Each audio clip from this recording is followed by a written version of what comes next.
Bago tayo magsimula, ipapromote ko lang. Aking mga power bracelets, available po ito sa Shopee at sa TikTok. But most of my power bracelets are available sa Shopee. So, lahat po yan ako yung gumagawa. Meron tayong mga protection bracelets. So, this is a combination of fire agate and lucky red string, which I have been using for more than 4 years na. And then, meron tayong dalawang klase ng obsidian evil eye. We have the smaller version, which is the 6mm bead and the 8mm bead. This is good for warding off negative energies around you. And of course, yung mga evil eye. And then, we have the anti-evil eye bracelet. So, para to sa mga anti-inggit, ganyan, sa paligid nyo. And then, also, we have the selenite evil eye. So, the good thing about this is, multi-purpose na siya.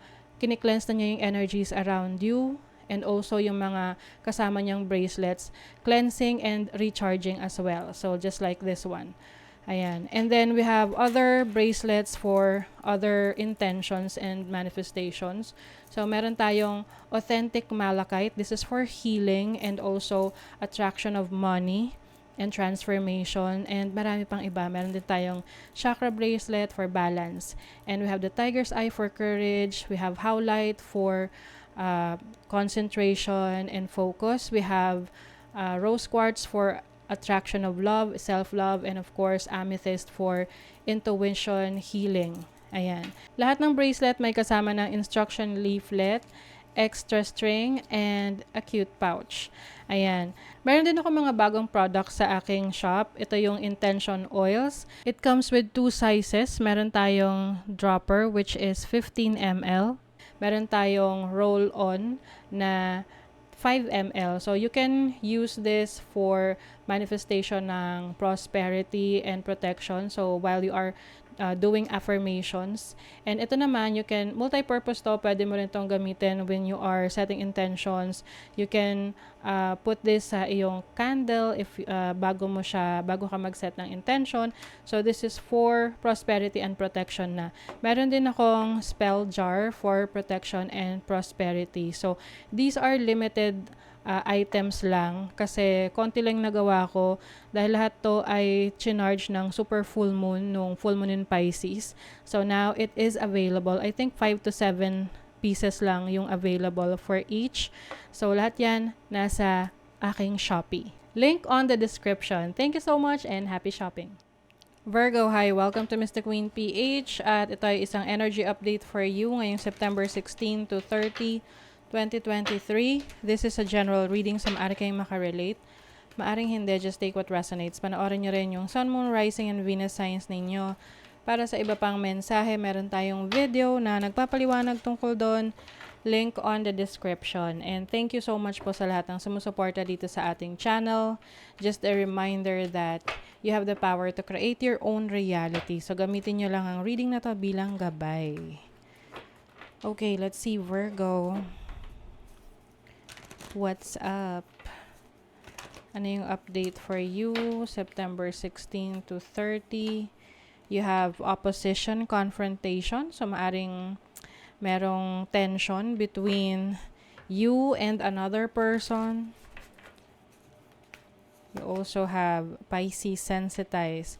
So, I'm sensing na you might be caught up in a dramatic situation ngayong second half ng September, with a Pisces or meron siyang Pisces placements. Possible na meron tong mga demands sa'yo. This can be your romantic partner or someone who is close to you. Also Gemini energy. I'm sensing jealousy, no? Maaring may magsiselos because of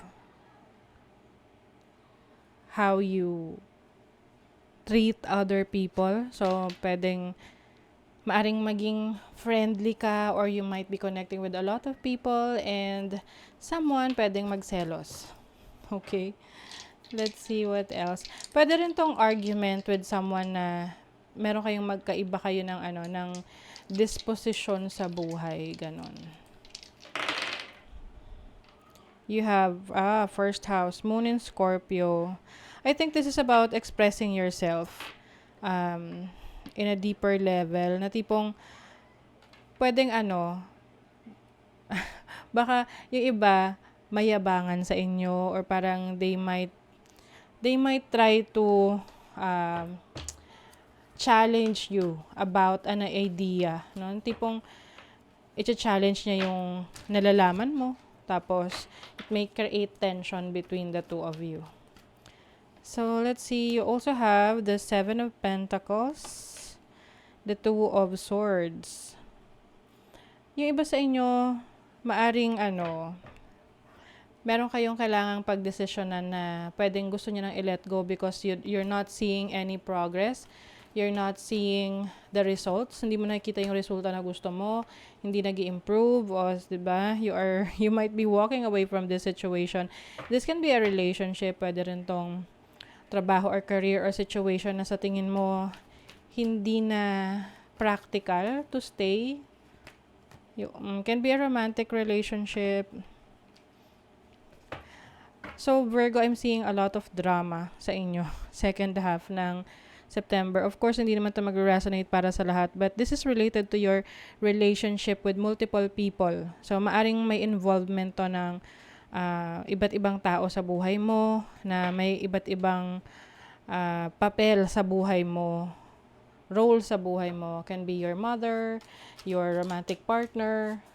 So, ang maganda lang dyan is to be open to communication. Maging open kayo sa communication and maging sensitive sa nararamdaman ng iba para makaiwas sa tension or conflict. So, your imagination is going to be on point, no? Second half ng September. Maaring may mga bago kang susubukan na creative na endeavors. Some of you may mga experimentation sa trabaho, sa schooling, if you are still studying. And then you also have trending. So maaring, if you are a content creator, maaring maging viral yung isa sa mga contents mo, or maaring mas makilala ka sa area or sa field or sa niche mo. Some of you are really good in expressing yourself, in public speaking, in communication. So, ayun lang. Maging maingat lang sa mga bibitawang salita kasi baka meron kang ma-offend na it may cause some conflict. So, there's a lot of fame energy here. So, maaring you are going to be recognized sa iyong galing, sa iyong talino, sa mga talents mo. Pero, ka pa rin, parang may pagkakataon pa rin halos ayaw mong magpakita sa iba, or you still have this feeling na alam mo yun, gusto mong maging famous pero yung epekto ng pagiging famous ang ayaw mo in a bad way. Like for example, yung privacy mo mapapakialaman, ganon. So, you are also going to work smart. You will focus on your goals and dreams. Hindi mo hahayaan na maapektuhan ka ng ibang tao. So, you will be in full control of your destiny. You are also going to master a skill, no? Can be sa work, can be sa studies mo, sa mga pinag-aaralan mo. Very much determined ka. So, some of you are talented in styling. You are going to express yourself through design and art. Ayan. You're going to be more creative rin sa finances mo. Maaring related rin sa fashion, sa styling, sa design, yung iyong career. So, you have a decision to reconsider rin sa iyong career. Maaring meron kang mga changes na gagawin na kailangan mong pag-isipang maigi. See, you have the Two of Swords. Okay. You will magdedesisyon ka kung alin yung mas practical para sa'yo pagdating sa career mo. Yung current situation mo ngayon o yung mga susubukan mo na gusto mong subukan in the future. Kasi I feel like you want to do things on your own na walang nakikialam sa'yo. So, sa relationship, maaring you are entering a new love life, no? New relationship. Dahil maraming options for you maaring iba sa inyo, you will decide to leave a situation, a relationship behind because you feel na hindi na nag-grow yung relationship. You have other options and meron ka ring opportunity for a new relationship if you would want that. You have the Chariot. It is easy for you to move forward. You will do a lot of things to be more, parang to be free, no? Pero kahit na ganon, still you are hurting.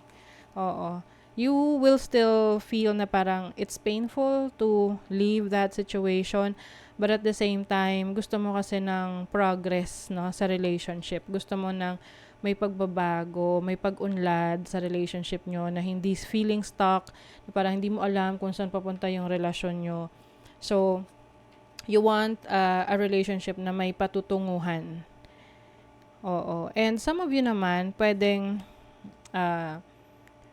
you will try to find new love through your travel.